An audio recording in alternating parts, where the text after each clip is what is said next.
Dios les bendiga. Nuevamente estamos en nuestros estudios estamos estudiando de Jesucristo, toda su vida, su ministerio, sus enseñanzas, todo lo que podamos nosotros saber acerca de aquel que es nuestro Señor y nuestro Salvador. Nada más para hacer un resumen, habíamos visto que los manuscritos que nosotros tenemos de autoridad, que es el Nuevo Testamento, nos han anunciado única y exclusivamente del nacimiento. Luego nos dan una reseña que cuando él tenía 12 años y ahora a sus 30 años se muestra y va a empezar su ministerio. También habíamos dicho la clase anterior que cuando él empieza su ministerio es llevado al desierto. Y lo que nos llamaba la atención en cuanto a lo que leímos de los evangelios es que dicen que fue el Señor lleno del poder del Espíritu al desierto. Y habíamos dicho entonces, si es que es Dios, es el Hijo de Dios y es Dios por naturaleza, entonces ¿cómo necesitaba ese poder del Espíritu? Entonces habíamos dicho de que Él se iba a comportar durante la vida aquí en la tierra como 100% hombre. Iba a tener el poder de Dios, iba a tener las cosas de Dios, pero a través del poder del Espíritu Santo. Es por eso que fue lleno del poder del Espíritu Santo.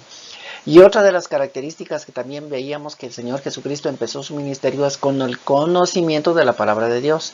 Y con eso se enfrentó al diablo en el desierto y así empezaría el ministerio de nuestro Señor Jesucristo. No se olviden, 100% hombre durante toda su vida aquí en la tierra.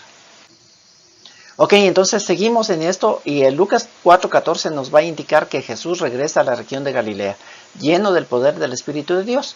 Iba de lugar en lugar enseñando en las sinagogas y toda la gente hablaba bien de él. Y así Jesús pronto llegó a ser muy conocido en toda la región. Entonces mire, está en el Jordán, es bautizado, luego va al desierto donde es probado y del desierto dice que va a regresar a su ciudad, al lugar de nacimiento, podríamos decir así.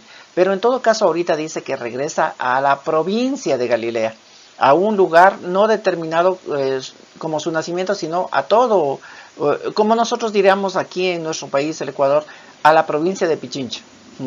Así regresa ahí Jesús y dice que empieza a hacer su trabajo, empieza a anunciar la palabra en muchos de estos lugares y ya es conocido en muchos de estos lugares. Así que el Señor Jesucristo va a ser ya su lugar fijo de ministerio ahí en esa región de Galilea. 4:16 dice, después volvió a Nazaret, el pueblo donde había crecido. Un sábado, como era su costumbre, fue a la sinagoga. Cuando se levantó a leer, le dieron el libro del profeta Isaías. Jesús lo abrió y leyó. Ahora mire, está en toda esa región, ya empezó a predicar en toda esa región, pero como él ha nacido, él vivió todos sus 30 años en Nazaret. Solo hubo un corto tiempo en el cual tuvo que ir con sus padres cuando era bebé de Belén para ser empadronado. Luego fue a Egipto, por lo que el ángel habló a José para que huya de allí porque iban a matar a los niños recién nacidos. Y después de Egipto, pues él ya vino a Nazaret y desde ahí se radicó, siempre estuvo ahí en Nazaret, es decir, 30 años ha vivido en ese lugar. Y ahora va a suceder algo muy importante que nos va a causar la impresión, o nos va a llamar la atención, mejor dicho, y a través de esto también vamos a aprender en esta lección y vamos a hacernos un examen de conciencia interno. Entonces aquí está el Señor Jesucristo, 30 años de vida en Nazaret, y allá es el lugar en donde Él va a regresar, su ciudad natal, su país, sus amigos, su gente, todos los que le conocían, porque ha vivido ahí durante 30 años, entonces le conocía mucha gente. Ahora, cuando Él va para allá, va a la sinagoga, como le conocen, que Él es un rabino, que él conoce muchísimo de la palabra de Dios, entonces le dan su oportunidad también en la sinagoga para que pueda leer. Y en esa oportunidad que entra a la sinagoga en Nazaret, dice que le dan a leer el libro, es decir, el rollo, porque no hay libro, sino hay un rollo, justo está en el pasaje de Isaías. Y dice así el libro de Isaías, el Espíritu de Dios está sobre mí. Ya, ¿se acuerdan? Él fue al desierto lleno del Espíritu Santo, así que el Espíritu de Dios está sobre él. Pero ahorita lo que está leyendo es un relato del libro de Isaías, pero se encaja tan bien en su vida que él va a decir algo muy importante aquí. Entonces dice que el Espíritu de Dios está sobre mí porque me eligió y me envió. Esto es importantísimo.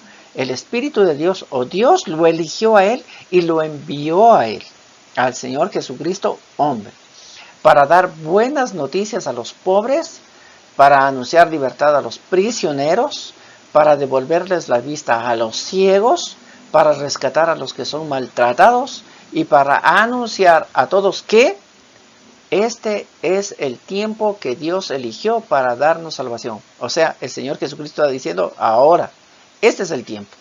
Y Él ha enviado a alguien para hacer todo esto, ¿no? Buenas noticias a los pobres, libertad a los prisioneros, vista a los ciegos, libertad a los maltratados y todo esto. Entonces Él dice, este es el tiempo que Dios destinó, este es el tiempo que Dios señaló para dar salvación. Ahora ha llegado. Dice que Jesús cerró el libro, lo devolvió al encargado y se sentó. Todos los que estaban en las sinagogas quedaron mirándole. Yo nada más me hago una idea en la cabeza diciendo, bueno, ellos le conocen, 30 años, sabiendo quién es, saben que conocen muchísimo de las escrituras, les da una oportunidad, él acaba de leer algo y todo el mundo está esperando para que les dé la reflexión que siempre dan en las sinagogas cuando van a leer la palabra de Dios y la reflexión que siempre se da. Entonces todo el mundo está atento porque están viendo que él es muy bueno, ¿no? El versículo 21 dice, entonces Jesús les dijo, hoy se ha cumplido ante ustedes esto que he leído. Y creo que ahí todo el mundo se quedó así como, a ver, ¿qué? ¿Cómo? El versículo 22 dice, todos hablaban bien de Jesús, pues se admiraban de lo agradable que eran sus enseñanzas. Y la gente preguntaba, ¿no es este el hijo de José? Entonces miren, acaba de leer esto y cuando lee esta profecía, la reflexión que él va a dar, dice, hoy se cumple todo aquello que he leído en el libro de Isaías, hoy se cumple. Entonces, todos los que están viendo, todos los que saben que enseña muy bonito, que saben mucho de las escrituras, entre ellos se empiezan a preguntar, ¿cómo es eso? ¿Cómo es esto? No puede ser lo que él acaba de decir que él se cumple en él. ¿Por qué? Porque nosotros conocemos que él es el hijo de José el carpintero. No puede decirnos que él es un rabino, no puede decirnos que él es el Mesías. ¿No? O sea, está mal. Él es el hijo de un carpintero. Entonces Jesús va a ponerles en el tapete todas las cosas para que puedan tomar una decisión. Entonces dice el 23, Jesús les respondió, sin duda ustedes me recitarán este dicho, médico, primero cúrate a ti mismo. Ustedes saben todo lo que he hecho en Cafarnaúm y por eso ahora me pedirán que haga aquí lo mismo, pero les aseguro que ningún profeta es bien recibido en su propio pueblo. Hace muchos años, cuando aún vivía el profeta Elías, no llovió durante 3 años y medio y la gente se moría de hambre. Y aunque había en Israel muchas viudas, Dios no envió a Elías para ayudarlas a todas, sino solamente a una viuda del pueblo de Sarepta, cerca de la ciudad de Sidón. En ese mismo tiempo también había en Israel muchas personas enfermas de lepra, pero Eliseo sanó solamente a Naamán, que era del país de Siria. Al oír eso, los que estaban en las sinagogas se enojaron muchísimo. Entonces sacaron de allí a Jesús y lo llevaron a la alto de una colina donde estaba el pueblo, pues querían arrojarlo por el precipicio. Pero Jesús pasó en medio de ellos y se fue de Nazaret. Imagínense, ahí está, le conocen todos desde hace 30 años. Ellos saben que predica muy lindo, ellos saben que conoce toda la palabra de Dios, pero lo que acaba de decir ahorita ya rebosó el pensamiento de todos estos sacerdotes, intérpretes de la ley, personas que asistían a la sinagoga, todos ellos, porque ¿qué es este que es hijo de José? Nos viene a decir estas cosas. Esto no está bien. Y de lo que le tenían a Jesús por una persona bien linda, que hablaba muy bonito, que sabía de las escrituras, ahora lo que intentan es matarlo. Le llevan, dice, hasta la cumbre de una montaña donde estaba Nazaret y de ahí pues a matarlo. Pero sin embargo dice la escritura que Jesús pasó en medio de ellos y lo impresionante de aquí es lo que dice el versículo 30 de Lucas 4, se fue de Nazaret. El lugar en donde nació, el lugar donde pasó 30 años, ahora ya no va a estar. Ellos no lo aceptaron. Ellos no creen en él que es el Mesías que les ha enviado de Dios, como dice el libro de Isaías. Ellos simplemente lo quieren fuera. Así que el Señor Jesús se va a ir de ellos. Dice la palabra del Señor que sale de Nazaret y va a vivir en Cafarnaúm. Ahí va a ser su centro. Ahí va a vivir, ahí va a tener su vida social y su vida ministerial. Entonces el 31 dice que Jesús se fue al pueblo de Cafarnaúm en la región de Galilea y se puso a enseñar un día sábado. Todos estaban admirados de sus enseñanzas porque les hablaba con autoridad. Ahora fue este lugar el que va a ser la casa de nuestro Señor por todo este tiempo, Cafarnaúm. Jesús pasaba por la orilla del lago de Galilea cuando vio a Simón Pedro y a Andrés, 2 hermanos que eran pescadores. Mientras ellos pescaban con sus redes, Jesús les dijo, síganme. En lugar de pescar peces, les voy a enseñar a ganar seguidores para mí. Y esta palabra es muy buena porque vamos a aprender ahorita mucho de esto. En ese mismo instante Pedro y Andrés dejaron sus redes y siguieron a Jesús. Ahora, si ustedes son unos buenos lectores de los evangelios, van a saber que esta no fue la primera vez que Jesús se encontró con estos y que ellos dejaron sus redes y se fueron con él. No, ya les había conocido con anterioridad. Así que les recomiendo leer los evangelios y ver que ya se conocían antes. Pero en todo caso aquí ellos van a dejar su trabajo. El Señor Jesús les dice, miren muchachos, vengan y yo les voy a hacer pescadores de personas. Y ellos, bueno, este es mi trabajo, con esto yo vivo, con esto doy de comer a mi familia. No se olviden que Pedro tiene familia. Y ahora, entonces, pero sin embargo, como el Señor Jesús les dice, vengan conmigo, ellos dicen, hasta aquí, se acabó el trabajo y me voy. Ahora, no cabe duda que es un trabajo de pescadores, que en muchas oportunidades hay mucho, pero que en otras no hay nada. Sigue la lectura bíblica diciendo, Jesús siguió caminando por la orilla del lago y vio a Santiago y Juan, otros dos hermanos que también eran pescadores. Los dos estaban en una barca arreglando las redes junto con su padre Zebedeo. Jesús llamó a los dos, ellos salieron de inmediato de la barca, dejaron a su padre y siguieron a Jesús. Estos cuatro ahora dejan su trabajo de pescadería y se van tras de Jesús. No importa su trabajo, como digo, es un trabajo que a veces les da mucho, a veces no les da poco, pero ellos acaban de oír a Jesús que vayan atrás de él, pues dejan su trabajo, dejan a su padre, dejan su familia y se van atrás de él. Ahora, si seguimos la cronología, podríamos decir así, de los evangelios, vamos a encontrar a otro personaje que va a formar parte también de este número de personas que van a hacer el círculo del Señor Jesucristo. Dice que después de esto Jesús se fue de aquel lugar. En el camino había un hombre llamado Mateo que estaba cobrando impuestos para el gobierno de Roma. Jesús le dije, sígueme. Y Mateo se levantó, dejó todo lo que tenía y lo siguió. Ahora miren, es la misma situación que los pescadores. El Señor le dice, sígueme. Ellos dejan su trabajo, dejan todo lo que tienen y le siguen a Jesús. Pero este es un caso muy importante, porque este era cobrador de impuestos. Es decir, que tenía un trabajo que le daba un buen ingreso. Si nosotros continuamos leyendo los evangelios, dice que él después de esto dio un gran banquete a Jesús y a sus seguidores en su casa. Y cuando estaban en su casa, Mateo les dice a Jesús, si es que he defraudado a alguien, le voy a devolver lo que he defraudado y aún 4 veces más le voy a dar. Así que este señor tenía mucho dinero. Y cuando el Señor Jesús le dice, deja todo lo que tienes y sígueme, él no piensa 2 veces. Él simplemente deja todo lo que tiene, aunque sea un buen trabajo, deja todo y se va atrás de Jesús. Y ahora el Señor Jesús ya tiene a 5 que formarán parte de este grupo humano que él va a tener, ¿no? En aquellos días, dice Lucas 6:12, Jesús subió a una montaña para orar. Allí pasó toda la noche hablando con Dios. Al día siguiente llamó a sus seguidores y eligió a 12 de ellos. A estos 12 Jesús los llamó apóstoles. Así que bueno, la tradición, como les había dicho anteriormente, es la tradición la que nos da a conocer mucho de esto, porque los evangelios no nos dan a conocer. Pero la tradición dice que este grupo de apóstoles que el Señor Jesús va a elegir van a ser más que todo pescadores. Vamos a tener a 7 pescadores: Andrés, Pedro, Santiago, Juan, Felipe, Natanael y Tomás. Ahora sabemos con certeza que Andrés, Pedro, Santiago y Juan son pescadores, pero Felipe, Natanael y Tomás no lo sabemos. Pero la tradición dice que sí, que ellos también son pescadores. Entonces vamos a tener también un cobrador de impuestos, como le habíamos visto a Mateo. Vamos a tener revolucionarios como Simón el Celote. Ahora, si nosotros leemos en las escrituras, a Simón sí le dicen el celote, y el celote era un revolucionario, alguien que estaba en contra de los romanos. Este sí es un revolucionario, pero Judas Tadeo y Judas Iscariote, la tradición dice que eran también como celotes, como revolucionarios. Y vamos a tener a un posible agricultor, que va a ser Santiago. Así que de este montón de gente que tiene a su alrededor Jesús, va a haber 12 que van a ser los íntimos de él, a los cuales se le va a llamar apóstoles. ¿Y por qué? ¿Qué esto de su intimidad? ¿Qué es el beneficio que estos tienen, los 12 apóstoles? Mateo 4:10 dice, después cuando ya se había ido casi toda la gente, los que se quedaron con Jesús y los 12 discípulos le preguntaron qué significaba el ejemplo del campesino. Jesús le respondió, a ustedes les he explicado los secretos del reino de Dios, pero a los demás les enseño solamente por medio de ejemplos. El privilegio de ser apóstol del Señor Jesús, los 12, el privilegio es que ellos van a conocer un poquito más de revelación acerca del reino de Dios, porque el resto solamente va a escucharle como ejemplos que el Señor da.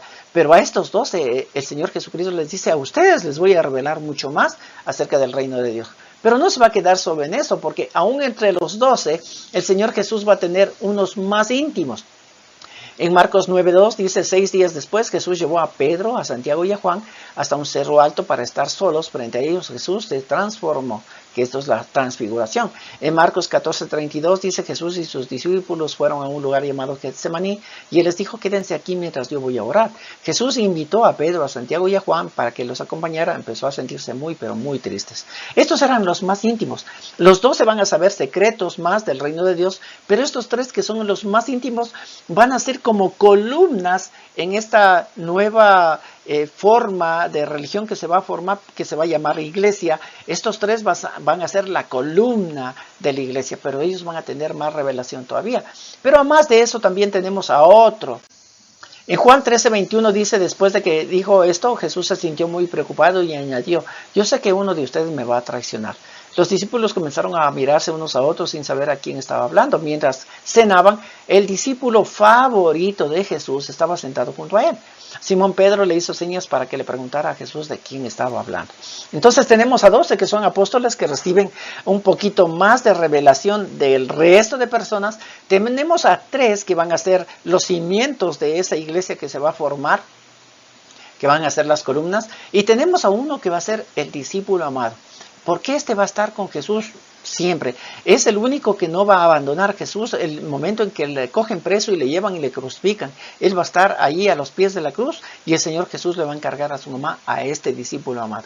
Ahora, ya sabemos que la tradición nos habla de que es Juan, el discípulo amado, es el que es escritor del Evangelio, es el escritor de las 3 epístolas y es el escritor del Apocalipsis. Entonces este que tenía más comunión con Dios, el que tenía más intimidad con nuestro Señor Jesucristo, es el que más revelación va a tener. Nos va a hablar acerca, en su Evangelio de Juan, nos va a hablar acerca de que Jesús es un ser divino, es Dios. En sus epístolas nos va a hablar acerca del amor y acerca del anticristo. Y en el libro del Apocalipsis nos va a hablar todo acerca de los últimos tiempos. Entonces la revelación que tiene este uno es mayor que la del resto. Entonces tenemos revelación grande en uno, una intimidad más grande y el hecho de ser columnas en la iglesia 3, y tenemos a 12 que van a tener revelación mucho más de aquellas personas que le siguen a Jesús. Entonces tenemos el primer círculo que son de 12. Y luego en Lucas 10:1 dice, después Jesús eligió a 72 discípulos y los envió en grupos de 2 en 2 a los pueblos y lugares por donde él iba a pasar. Luego de estos 12 que son apóstoles, porque así lo menciona la palabra, ahora vamos a tener a 72 que van a ser discípulos. ¿Qué es lo que hacen estos discípulos? Personas que aprenden de Jesús y que van a hacer la obra. Mire, Lucas 10:3 dice, ahora vayan, pero tengan cuidado porque yo los envío como quien manda corderos a una cueva de lobos. No lleven dinero, ni mochilas, ni zapatos, ni se detengan a saludar a nadie en el camino. Estos son los que van a hacer la obra de evangelización, y que sin embargo, muy adentro de su corazón confían tanto en el Señor Jesucristo que obedecen, porque cuando el Señor Jesucristo le dice que tengan cuidado porque son corderos que van en lobos, es decir, que van a ir a predicar y van a tener muchas cosas ahí bien fuertes que les va a suceder. Aún más de eso les dice, no lleven ni dinero, ni mochila, ni zapatos, o sea, nada. Y la confianza plena va a estar en aquel que les está enviando a predicar. Y estos son los discípulos, los 72. Si nos saltamos al versículo 17, dice, los 72 discípulos que Jesús había enviado regresaron muy contentos y le dijeron, Señor, hasta los demonios nos obedecen cuando los reprendemos en tu nombre. Mire, estos son, los 72 son los que van a hacer el trabajo, que tienen el poder de Dios para hacer muchas cosas, como echar fuera demonios, como sanar, como levantar muertos, o sea, muchas cosas de eso. Pero que nos va a llamar la atención es el versículo 20 que dice, sin embargo, no se alegren de que los malos espíritus los obedezcan, alégrense más bien en que sus nombres estén escritos en el libro de los cielos.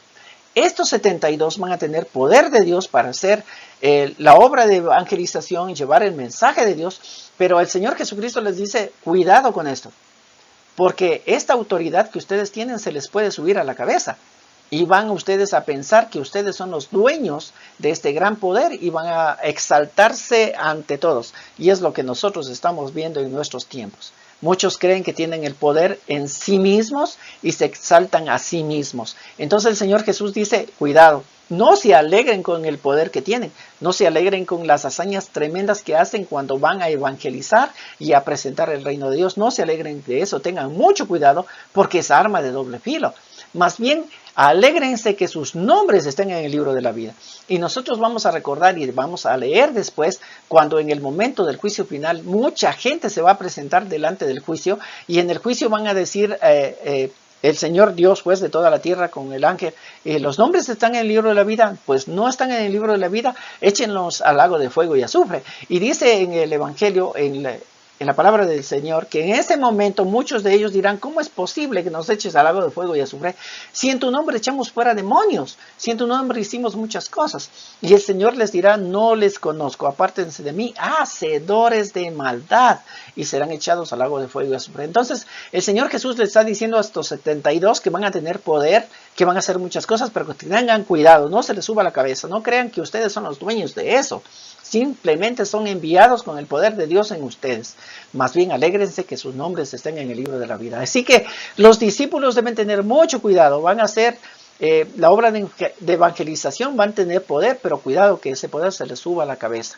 Entonces ya tenemos a los apóstoles, que son 12, pero que sin embargo también hay 3 y hay uno que es mucho más cercano a Jesucristo. Y ahora tenemos a 72 que son discípulos que van a hacer el trabajo de evangelización. ¿Cuál es el otro círculo que le rodea a mi Señor Jesús? Mateo 14:21 dice, los que comieron fueron como 5,000 hombres, además de las mujeres y de los niños. Ahora mire, aquí tenemos cuando el Señor de Jesús les da de comer a mucha gente. Y como dice aquí la escritura que son 5,000 hombres, vamos a pensar que estos 5,000 se van a duplicar o se van a triplicar, porque no solamente hay hombres, sino también hay mujeres y niños juntamente con ellos. Entonces, miren cuánta gente les seguía. No solamente eran 12 que le seguían a Jesús, no solamente eran 72 que le seguían a Jesús, habían miles de gentes que seguían a Jesús. Pero, ¿qué pasa con estos seguidores? Miren, Juan 6:22 dice, al día siguiente la gente que estaba al otro lado del lago se enteró de que los discípulos se habían ido en la única barca que había y de que Jesús no se había ido con ellos. Otras barcas llegaron de la ciudad de Tiberias y se detuvieron cerca del lugar donde el Señor Jesús había dado gracias por el pan con que alimentó a la gente. Lo que acabamos de ver, 5,000, 10,000, 15,000, no sé, un montón de gente que le sigue a Jesús. Y estos son los que van atrás de Jesús. En el 24 dice, cuando la gente vio que ni Jesús ni sus discípulos venían en esas barcas, decidió ir a buscarlo. Entonces subió a las barcas y cruzó el lago en dirección a Cafarnaúm. La gente encontró a Jesús al otro lado del lago y le preguntó, maestro, ¿cuándo llegaste? Y fíjese en la respuesta que el Señor Jesús le da a estos, que la Biblia dice que son seguidores. No les llama apóstoles, no les llama discípulos, sino que les llama seguidores. Y el Señor Jesús le dice a estos montones de gente, a esos 10,000, a esos 15,000 o a esos 5,000, el número que sea que les está siguiendo, que son bastantes, el Señor Jesús les dice, francamente ustedes me buscan porque comieron hasta quedar satisfechos y no por haber entendido los milagros que hice. Oiga, hay un montón de gente que le sigue a Jesús, un montón, pero el montón de gente que le sigue a Jesús simplemente van atrás de él por lo que están recibiendo, por el evangelio de ganga que les dan. Ven a Jesús y va a tener casa, vas a tener carro, vas a tener dinero en el banco, vas a tener un negocio próspero. Y esa es la ganga que se presenta. Y los seguidores que siguen a Jesús simplemente los siguen porque necesitan de esta ganga. Y el Señor Jesús aquí les dice, claro, ustedes me siguen. No me siguen porque yo doy las buenas noticias del reino, porque ustedes pueden dejarlo todo y seguirme. No. Ustedes me están siguiendo porque comieron de gratis y comieron hasta estar satisfechos. Entonces, como dijeron, si yo sigo a Jesús, voy a tener comida en abundancia, pues lo voy a seguir y lo voy a seguir siguiendo. Estos seguidores de Jesús son aquellos que van a las iglesias, aquellos que únicamente van por el evangelio de ganga, aquellos que simplemente dicen yo voy a diezmar en la iglesia porque la palabra de Dios dice que Él me va a devolver a 100 por 1, entonces esta es una buena inversión, entonces yo diezmo y estoy más que seguro que el Señor me va a devolver 100. No lo hacen por la obra del Señor, no lo hacen por el evangelio, no lo hacen por Dios, lo hacen porque vieron ahí una gran inversión. A estos los llama seguidores, porque van a buscar simplemente en Jesús para satisfacer sus deseos y no para seguirlos. Y estos son los seguidores de Jesús. Así que mire, tenemos a 2, a 1, que es el más íntimo, a 3, que son los más confiables, a 12, que son los apóstoles y que van a tener una revelación de Dios mucho más que la gente común y silvestre. Tenemos a 72, que son aquellos que van a llevar el mensaje del reino y que van a tener poder de Dios, pero que tengan mucho cuidado que este poder no se les suba a la cabeza. Y tenemos a ese montón de miles de seguidores que únicamente vienen a Jesús por lo que Él les va a dar, porque tienen hambre, comieron y fueron satisfechos. O porque les dijeron, ven a Jesús y vas a recibir todo este montón de cosas. Por eso hay un montoncísimo, miles y miles de seguidores atrás de Jesús, simplemente porque están esperando a que les satisfaga los deseos de su corazón. Y yo podría decir los deseos de su malvado corazón. Entonces, he aquí, hagámonos un examen interior, hagámonos un examen de conciencia. ¿Somos seguidores? ¿Somos discípulos? ¿Somos apóstoles? ¿Somos íntimos? Pues bueno, en la clase del día de hoy queda esta pregunta ahí en el ambiente y que cada uno de nosotros se haga la pregunta y tenga la respuesta que el Señor Espíritu Santo le ponga en su corazón. Dios me los bendiga, nos veremos en una próxima oportunidad.